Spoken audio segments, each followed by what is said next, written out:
All right, this is my first one of these. Hopefully, I'm going to do more of these in the future if they are popular. I really want to start talking about how I'm making these and the ideas that we have going forward. Just really to help fill the gaps between releases.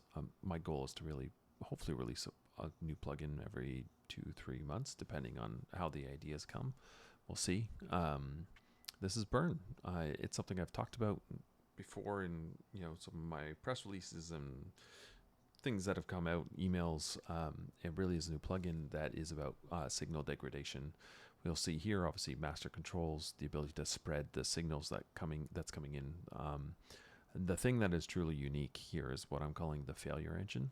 The failure engine to me is like actually something that I can translate back into the synthesizer. So I think when I could recreate the next version of Phosphor, probably the paid version of Phosphor, I'll be actually injecting this engine in there as a kind of a unique way of us degrading the signal of the synthesizer. Right now, like obviously this is meant to be for standalone audio, so should be able to put it on pretty much any track and have this kind of signal degradation come in. I'm only going to show the aging engine here for now, just for this demo, but you can see there's 8 other modules in here. Static, it's pretty self-explanatory. You can see a lot of the other ones I'm actually using CRT type language because they are about CRT degradation. So it gives me a little bit both an interesting way of talking about these effects, but also a different way of thinking about how we're going to create the signal degradation here. Flicker, again, relatively obvious. Halation, ghosting, afterglow, and howl. Howl's like a feedback. Afterglow is a granular synthesizer that's running on top of your audio signal. So some interesting ideas that are coming inside of here. I'm still debating if I'm going to break these up into individual ones that you can get separately versus just having to get the whole suite because there's a lot in here. What you'll see here obviously is the individual controls. If you've used the Phosphor synthesizer, these are very familiar: drift, wander, jitter, sag, and then the ability to change the rate of those. So let me just show you. Effectively, this is emulating a raw signal just with a wave file. So I can play any wave.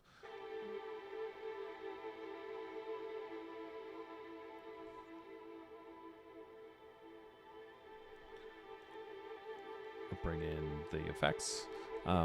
And similar to what I have in the synthesizer, I also have the ability to turn chaos up. Really make it go wonky. Let me stop that. So there's a lot going on in here. What you're seeing here is almost like the raw dev version of this. This isn't designed yet. This is something that is a work in progress. It's really just about the sound right now. It's not about layout. It's really just about trying to get all the kind of effects and core ideas working together. So the design will come. As a creative director and designer, that it's hard to do it this way, but I just know that it's more important that it sounds right first and foremost. So one of the things I want to point out here is you'll see this stream, this event stream. This is what the failure engine is creating. So this is one of the more unique ideas that I've had. You can tweak what's actually showing up there. So drop will create drop signals.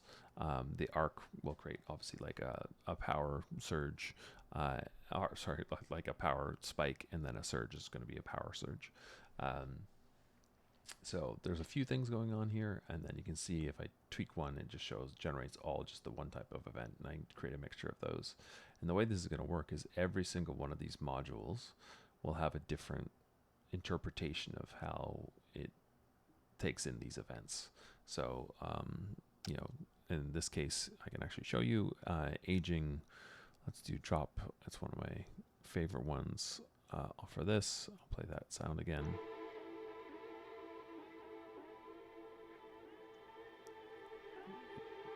You can hear how much it's affecting the sound.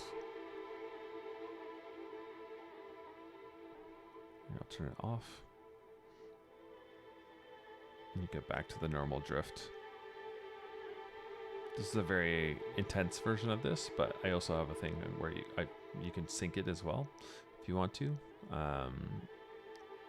And you can see here the events themselves are actually being generated ahead. So they're pre-calculated and then they're fed into the live signal. So there's a bit of a delay when you change the events.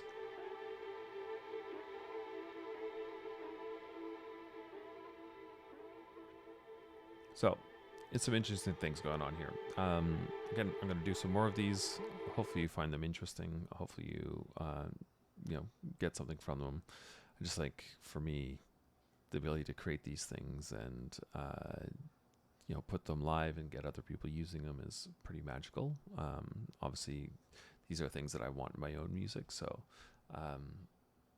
it's been awesome. I hope you enjoyed this. I will do more of these. I'll go through some of these other components as they get put together. Like I said, all of them are working and functioning right now. They all have their own different effects. You can see afterglow is quite complex. Like I said, I'll have to walk through exactly what this does, but like I said, granular synthesizer, ghosting, relatively straightforward. Noise, the different types of noises that I'm adding in here, that also was based on the granular sampler. So anyway, there's a lot going on, but that's it for my first one. Hopefully you'll enjoy it, and I will post another one of these. Hopefully I'll do it weekly. Bye.